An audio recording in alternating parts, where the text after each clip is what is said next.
Hello everyone. आज हम 8वीं कक्षा की उड़ान कार्य पुस्तिका के हिंदी विषय में पाठ 16 है पानी की कहानी में दी गई गतिविधि को अच्छी तरह से हल करना सीखेंगे।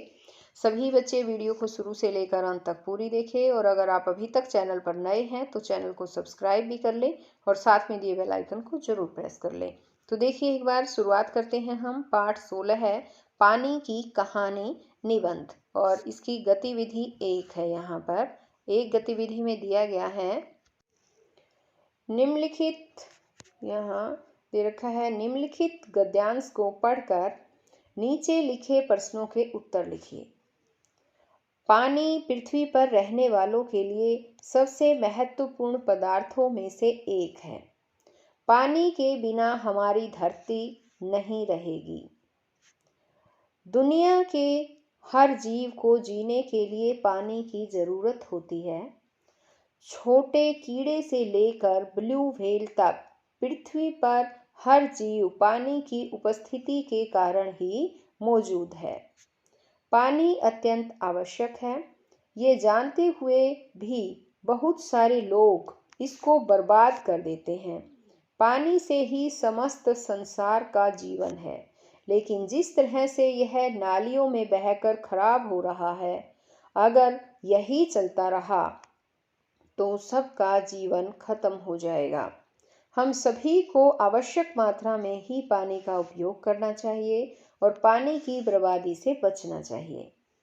वर्षा जल संचयन जैसे कदम पानी बचाने में बड़ी भूमिका निभाएंगे।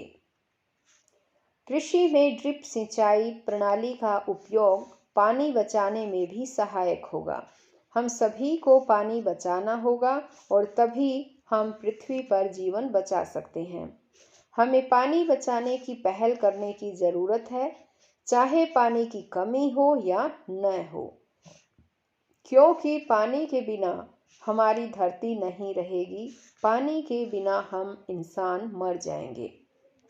तो यहाँ पर देखो ना बच्चों, आपने देखा ही है कि इस गद्यांश में पानी के महत्व के बारे में बताया गया है कि जल ही जीवन है।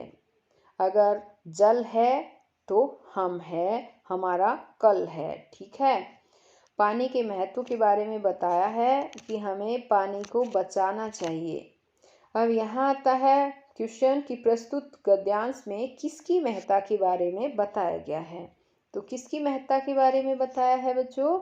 हम लिखेंगे प्रस्तुत गद्यांश में पानी की महत्ता के बारे में बताया गया है। ऐसे पूरा लिखेंगे आप, ठीक है। मैं ये शॉर्ट में ही लिख रही हूँ, पानी की महत्ता के बारे में। मैं तो इतना लिख रही हूँ, लेकिन आपको ये क्वेश्चन पूरा लिखना है, ठीक है, कि प्रस्तुत गद्यांश में पानी की महत्ता के बारे में बताया गया है। अब आगे आता है यहाँ पर ये क्वेश्चन सेकंड है कि हमारी धरती किसके बिना नहीं रहेगी। किसके बिना नहीं रहेगी बताओ? पानी के बिना। पानी के बिना कोई भी जीव जो है वो जीवित नहीं रह सकता। अब आगे इसने क्वेश्चन दिया है संसार और अत्यंत का संधि विच्छेद कीजिए। संसार का, सबसे पहले हम संसार का संधि विच्छेद करेंगे बच्चों। संसार का संधि विच्छेद होता है सम प्लस सार, और अत्यंत का होगा अति प्लस अंत, ये आ जाएगा, ठीक है। अब आगे है हमें पानी बचाने के लिए क्या करना होगा। पानी बचाने के लिए बताओ बच्चों क्या करना होगा? पानी बचाने के लिए जो है बच्चों हमें कोशिश करनी होगी। जैसे अब हमारे घर में है, मान लो कोई नल खराब हो गया है और वो टपक रहा है, तो भी वो पानी खराब हो रहा है ना। दिन रात पानी टपकता रहेगा ऐसे तो पानी खराब है, इसलिए हमें नल को भी ठीक करवाना चाहिए। और इसमें यहाँ गद्यांश में ही दिया गया है, देखिए यहाँ पर गद्यांश में बताया गया है कि पानी को बर्बादी से बचाना चाहिए, है ना। पानी की बर्बादी से बचना चाहिए।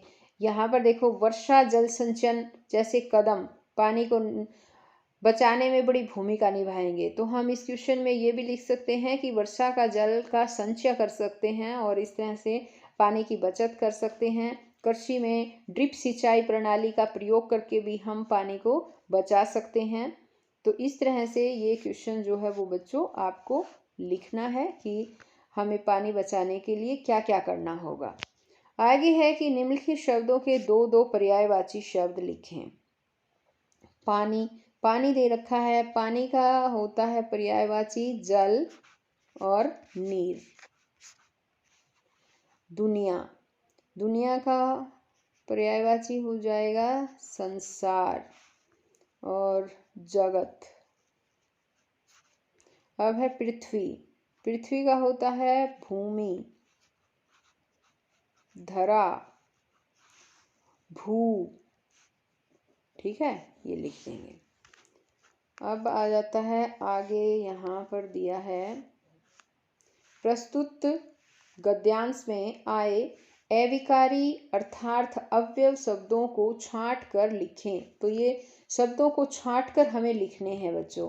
अविकारी यानी कि अव्यव। सबसे पहले तो हमें ये पता होना चाहिए बच्चों कि अविकारी शब्द कौन से होते हैं।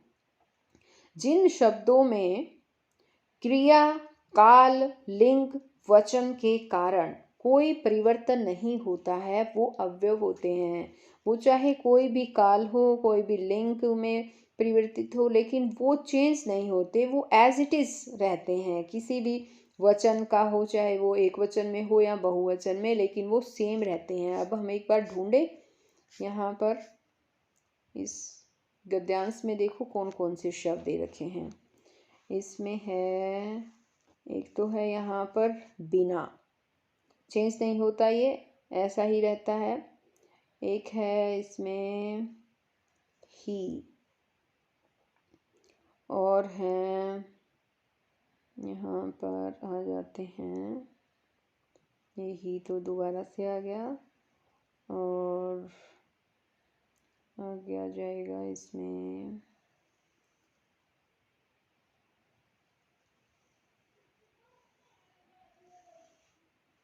एक ये क्योंकि, क्योंकि आ जाएगा।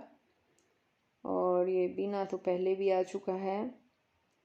और है इसमें अब आगे, जैसे ये सारे आया हुआ है, इसमें लेकिन आया हुआ है, ये तरह आया हुआ है, ये सभी पहले भी आ गया। और इसमें आ गया, जैसे यहाँ देखो तभी आया हुआ है ना, ये सभी देखो दो बार आ गया। ठीक है, तो इस तरह से ये सारे शब्द जो हैं बच्चों ये अव्यय हैं। और हमें यहाँ पर नीचे जो है इन अव्ययों को लिखने भी हैं कि कौन कौन से अविकारी शब्द हैं। जैसे इसमें कौन कौन से आए थे, बिना आया था, ही है, भी है, और इसमें आया था एक लेकिन, एक तरह आया है ना। और कौन से आए थे, सभी आया था, तभी, और क्योंकि आया था। ठीक है, तो ये शब्द जो हैं बच्चों ऊपर आए हैं।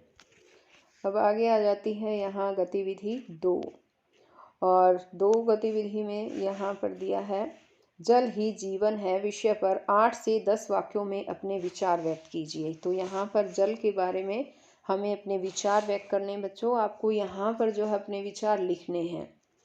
तो देखिए, जैसे मैं लिखती हूँ यहाँ कि जल ही जीवन है, ये बात सत्य है। धरती पर जितने भी जीव हैं सभी के लिए जल बहुत अधिक जरूरी है।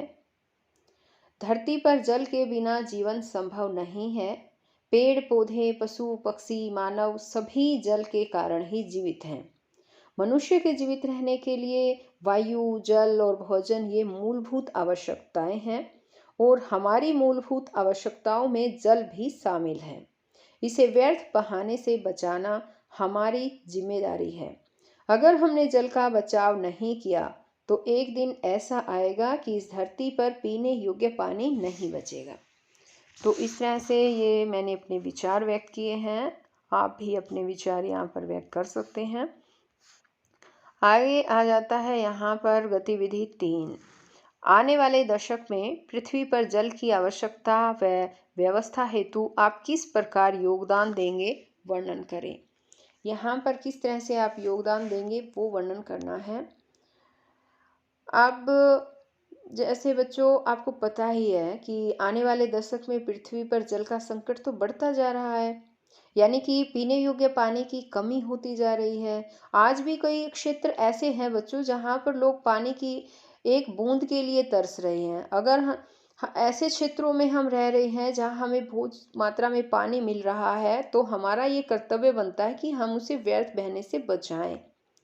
तो हम क्या योगदान दे सकते हैं, तो उसमें हम लिख सकते हैं कि जैसे मैं लिखूं कि मैं आवश्यकता अनुसार ही पानी का प्रयोग करूंगी। अपने घर में भी कोई भी नल टपकता हुआ नहीं छोड़ूंगी। अपने घर में वर्षा के जल का संग्रह हो सके इसके लिए प्रयत्न करूंगी। मैं लोगों को भी पानी बचाने के लिए जागरूक करूंगी।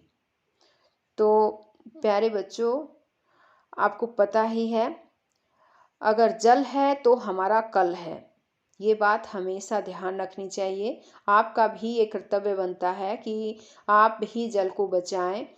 आप कई बार क्या होता है कि हम रोड पर यानी गली में जा रहे हैं, गली मोहल्ले में, तो कई बार होता है पानी आया हुआ है, नल जो है कई लोग चालू छोड़ देते हैं, बंद नहीं करते हैं। तो हमारा ये कर्तव्य बनता है कि हम खुद भी उसको बंद कर सकते हैं और उन लोगों को समझा भी सकते हैं कि पानी को व्यर्थ नहीं बहाना है। अपने घर में भी पानी की बचत करनी है और लोगों को भी जागरूक करना है। तो बच्चों, अब ये यहाँ लिख दिया हमने। आगे आ जाता है पाठ 17 है, तो ये हम नई वीडियो में समझेंगे। तो हम फिर मिलते हैं नई वीडियो में, तब तक के लिए बाय।